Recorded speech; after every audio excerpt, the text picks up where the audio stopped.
반갑습니다. 오늘 3월 30일 월요일 저녁 9시 전 교회 집중 기도회를 위한 말씀을 선포해 드리겠습니다. 오늘의 제목은 내 자녀를 위하여 울라 하는 제목입니다. 본문은 누가복음 23장 28절로 31절까지입니다. 찾은 줄 알고 봉독을 해 올리겠습니다. 예수께서 돌이켜 그들을 향하여 이르시되 예루살렘의 딸들아 나를 위하여 울지 말고 너희가 너희 자녀를 위하여 울라. 보라 날이 이르면 사람이 말하기를 잉태하지 못하는 이와 해산하지 못하는 배와 먹이지 못한 젖이 복이 있다 하리라. 그때 사람이 산들을 대하여 우리 위에 무너지라 하며 작은 산들을 대하여 우리를 덮어라 하리라. 푸른 나무도 이같이 하거든 마른 나무에는 어떻게 되리요 하시니라. 아멘. 몇 년 전에 이렇게 유행했던 그 국제시장이라고 하는 영화를 보고 기억나는 것이, 그 아버지가 하는 말이 이 고난과 이 어려움이 우리 시대에서 끝난 게 얼마나 다행이냐, 그렇게 말하는 것이 아주 기억에 남았습니다. 맞습니다. 부모된 사람들은 내가 고생을 해도 내 자녀에게만큼은 고난을 물려주고 싶지 않은 것이 사람의 본정입니다. 다 그렇게 하고 싶죠. 그러나 우리가 복음을 잃어버리면 재난이 올 수밖에 없다는 거예요.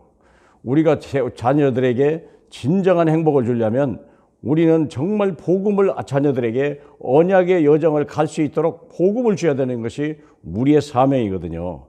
그래서 오늘은 내 자녀를, 우리 주님이 내 자녀를 위해 울라. 십자가에 끌려서 가는 그 모습을 보고 많은 여인들이 울었는데 정작 예수님의 마음은 나를 위해서 우는 게 아니라 내 자녀를 위해서 울었으면 좋겠다 하는 그 중심을 얘기하신 것이거든요. 여러분의 자녀들은 정말 안전합니까? 여러분의 자녀는 정말 복음 안에 있습니까? 여러분의 자녀는 정말 언약을 가지고 지금 여정을 가고 있다고 생각하십니까? 그렇지 않다면 오늘 이 말씀을 듣고 우리는 다시 한번 생각을 해야 될 필요가 있습니다. 자, 오늘 이해를 하기 위해서 이렇게 네 가지 대목으로 잠깐 얘기해 봤습니다. 첫째는 하나님이 후대 축복의 약속을 했다는 걸 잊지 마셔야 됩니다. 우리도 내 자녀에 관심이 있듯이 하나님도 내 자녀에게 관심이 있다는 사실이에요. 그걸 믿으셔야 돼요.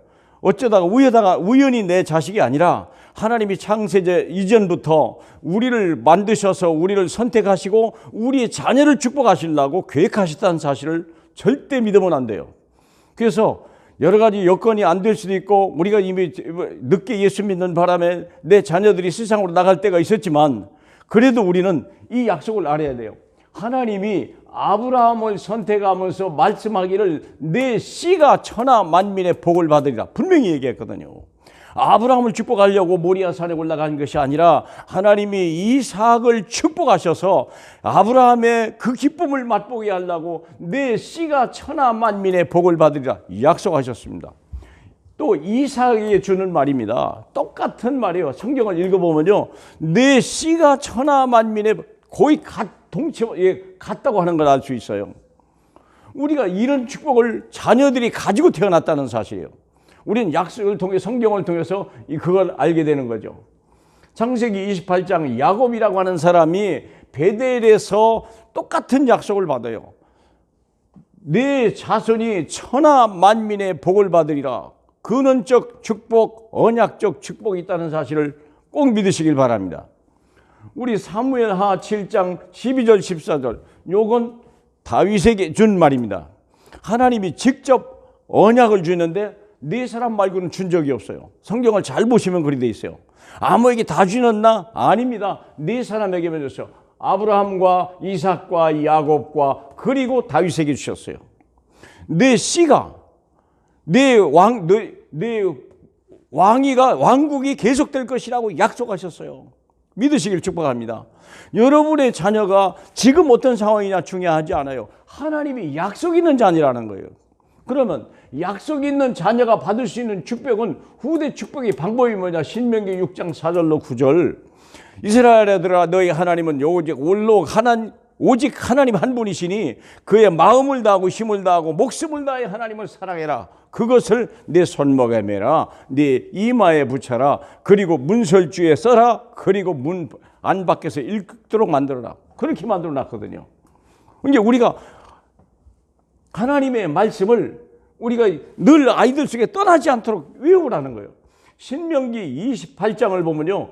여기 우리가 잘 알다시피 신명기 28장 잠깐만 보십시다. 신명기 28장을 보면요. 기가 막힌 말이 나와 있어요. 우리 신명기 28장에 보니까 내가 내 하나님 여호와의 말씀을 삼가 듣고 내가 오늘 네게 명령하는 모든 명령을 지켜 행하면 네 하나님 여호와께서 너를 세계 모든 민족 위에 뛰어나게 하실 것이다 그랬어요. 내가 네 하나님 여호와의 말씀을 청종하면 이 모든 복이 네게 임하고 네게 이르리니 성읍에서도 복을 받고 들에서도 복을 받을 것이며 네 몸의 자녀와 네 토지의 소산과 네 짐승의 새끼와 소와 양의 새끼가 복을 받으리라. 다시 말하면 영적 상태를 어떻게 유지할 거냐. 항상 말씀과 기도와 전도 속에 아이들의 영적 상태, 부모의 영적 상태가 있어야 이게 언약이 성취된다는 사실이에요. 약속은 있지만 우리들이 해야 될 방법은 우리가 늘 하나님의 성령 충만이에요. 항상 영적 상태가 하나님 말씀 중심, 기도 중심, 전도 중심입니다. 그러면 세 번째 뭐냐면 하나님의 후대 언약을 잃어버린 자석들이 어떤 경우냐면 예레미야 애가 2장 1절로 12절. 여러분 우리가 하나님의 말씀을 잃어버리고 그러면 우리가 잘 알잖아요. 예레미야 애가 2장 11절에 보니까 내 눈이 눈물에 상하며 내 창자가 끊어지며 내 간이 땅에 쏟아졌으니 이는 딸 내 백성이 패망하여 어린 자녀와 젖 먹는 아이들이 성읍 길거리에 기절함이로다. 그들이 성읍 길거리에 상한 자처럼 기절하여 그의 어머니의 품에서 혼이 떠날 때에 어머니들에게 이르기를 곡식과 포도주가 어디 있느냐 하노라. 먹일 것이 없는 거예요. 왜 그럴까요? 언약을 잊어버려서 그래요. 영적 상태가 세상 것 우상 숭배 따라가고 하나님 모든 걸 잃어버리고 땅의 것만 찾을 때 이런 어려움이 왔다는 거예요. 그리고 4절에 우리 예레미야 애가 4장 4절을 보니까 젖먹이가 목말라 혀가 입천장에 붙으며 어린아이들이 떡을 구하나 떼어줄 사람이 없도다. 이런 날이 오는 거예요.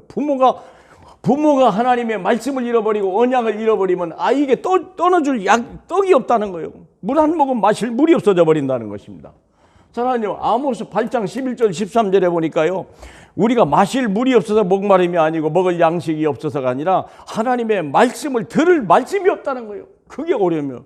그래서 젊은 여자들이 길거리 쓰러진다고 얘기했어요. 사랑하는 여러분, 우리가 실력이 없거나 우리가 성실하지 않아서가 아니에요. 하나님의 말씀을 떠나버리면 젊은이들도 쓰러지는 거예요. 마태복음 27장 25절 보세요. 아비들이 잘못 생각하기 때문에 자녀들이 복을 봐서 2000년 동안에 유리방황하는 백성이 됐잖아요. 사랑하는 여러분, 그렇다면 우리가 할 일이 뭐냐? 후대 언약을 회복한 부모들 본받아야 돼요. 야곱은 요셉에 대해서 꿈을 꿀 만큼 됐는데 그 꿈을 마음에 두고 기도한 거예요. 여러분의 자녀 속에 꿈이 있는 걸 압니까? 그 꿈을 가지고 부모가 기도하고 있습니까? 기도하셔야 돼요. 부모가 기도할 만큼 제목이 아이들에 대한 그 꿈이 있어야 되는 거예요. 또 여기 보니까 요게벳이라고 하는 사람은 우리가 잘 알다시피 짧은 시간, 젖 먹일 때밖에 없지만요. 그 짧은 시간에 아이에게도 모든 걸 집어넣은 거예요. 80이 돼도 그 언약을 잊어버리지 않을 만큼 지금 우리가 그 아이가 얼마나 성숙하냐 그게 중요한 게 아니에요. 얼마나 잘 나갔냐 그게 중요한 게 아닙니다. 그 아이가 하나님의 언약의 여정을 갈 수 있는 그 말씀이 있냐 이거예요. 한나라고 하는 사람은요 사무엘을 그렇게 키웠어요. 그 아이를 언약궤를 만들고요 언약궤 아래서 크게 하고 하나님의 음성을 듣게 만들어버렸다니까. 한 시대에 민족을 살리고 세계 살릴 일꾼이잖아요. 마노아라고 하는 사람 우리가 잘 알지만 삼손이요. 마노아 13장 8절에 보면요 이 사람들이 뭐냐면 아이를 얻었는데요 어떻게 키울지를 모르는 거예요. 그러니까 그 하나님이 그 사람을 찾아라. 빨리 물어봐라. 사랑하는 여러분, 내 자녀를 어떻게 키울 것이냐 우리가 다시 한번 생각해야 될 필요가 있는 거예요. 그래서 우리 사사기 잠깐만 보십시다. 사사기 13장 8절인데요. 그냥 키우는 게 아니에요. 12절에 13장 12절에 보니까 마녀아가 이르되 이제 당신이 말씀대로 되기를 원하나이다. 이 아이를 어떻게 기르며 우리가 그에게 어떻게 행하리까? 잘 먹이고 잘 입히는 건 중요한 얘기지만 그보다 더 중요한 게 있어요. 그러니까 14절에 하나님의 여호와의 사자가 얘기하잖아요. 13절에 여호와의 사자가 마노에게 이르되 내가 여인에게 말한 것을 다 그에 삼가라. 포도나무의 소산을 먹지 마라. 포도주 독주를 마시지 마라. 부정한 것을 먹지도 말아야 그의 명령한 대로 다 지키라. 분명하게 준 거예요. 그러니까 구별되게 가르쳐줬다는 거예요. 별것 아닌 것 같아도요. 사랑하는 여러분. 그래서 우리가 부모로서의 사명은요. 아이를 잘 먹이고 잘 입히는 거 맞아요. 참 할 일이죠. 그러나 반드시 이렇게 안 해도 괜찮아요. 그러나 필수적인 건 뭐냐? 영적으로 성숙시켜놔야 돼요.